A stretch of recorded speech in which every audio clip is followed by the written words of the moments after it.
In a world that spins faster with every sunrise, where seconds vanish into the void of emails and meetings, I want to share a story.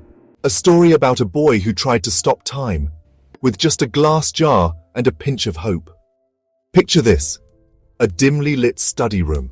I'm hunched over my laptop, Bluetooth headset glued to my ear, eyes racing across endless Excel sheets. That's when my 9-year-old son Kushal appears at the door, barefoot, gripping his plastic cricket bat. His eyes are shining, a mix of hope and that familiar letdown. "Dad," he whispers, "can we play cricket?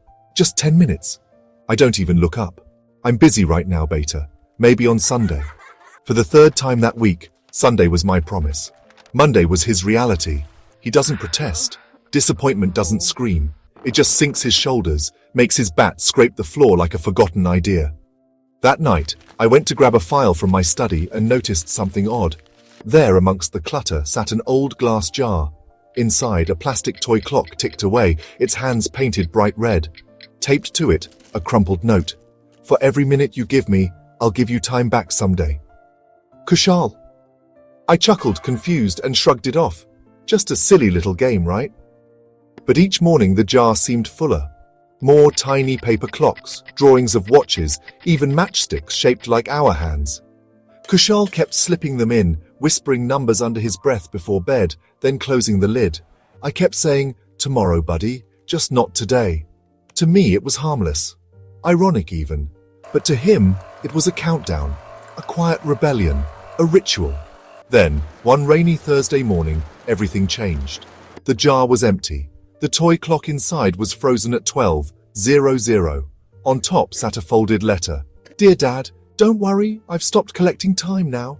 I realize some clocks only move in one direction. Love, your little watchman, Kushal." My fingers shook as I read. I rushed to his room. But his bed was made, toys neatly arranged, and the walls echoed nothing but stillness. Kushal was gone. Off to boarding school. When silence becomes an answer, the questions sting even more.